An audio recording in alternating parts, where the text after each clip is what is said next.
កម្លាំងនគរបាលប្រឆាំងបទល្មើសសេដ្ឋកិច្ចនៃស្នងការនគរបាលខេត្តរតនគិរីសហការជាមួយនឹងកម្លាំងនគរបាលស្រុកកូនមុំ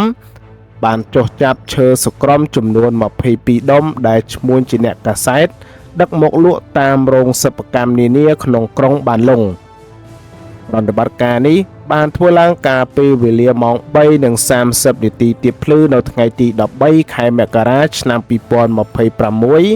នៅត្រង់ចំណុចភូមិទឹះឃុំតាអងស្រុកកូនមុំខេត្តរតនគិរីតាមប្រភពសមត្ថកិច្ចបានឲ្យដឹងថាដោយមានបទបញ្ជាពីលោកឧត្តមសេនីយ៍តូអង្គសុភិបស្នងការនគរបាលខេត្តរតនគិរីនៅវេលាម៉ោង3:30នាទីទៀបភ្លឺនៅថ្ងៃទី13ខែមករាឆ្នាំ2026កម្លាំងនគរបាលប្រឆាំងបទល្មើសសេដ្ឋកិច្ចនៃស្នងការដ្ឋាននគរបាលខេត្តរតនគិរីសហការជាមួយនឹងកម្លាំងនគរបាលស្រុកកូនមុំបានចុះចាប់ឈើសក្រំចំនួន22ដុំ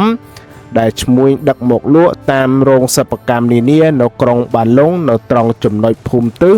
ឃុំតាអងស្រុកកូនមុំខេត្តរតនគិរី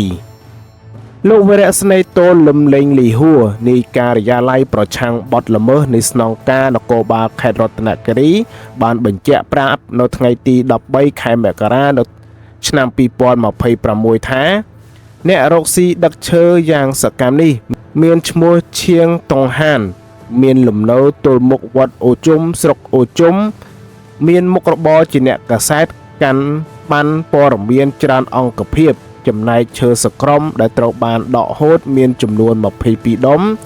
ស្មើនឹង 0.655 ម៉ែត្រគូបលោកបានបន្តថាឈើសក្រំដែលកម្លាំងបង្ក្រាបបានខាងលើនេះត្រូវបានប្រគល់ជូនផ្នែករដ្ឋបាលព្រៃឈើលំហាត់ដើម្បីចាត់ចែងតាមផ្លូវច្បាប់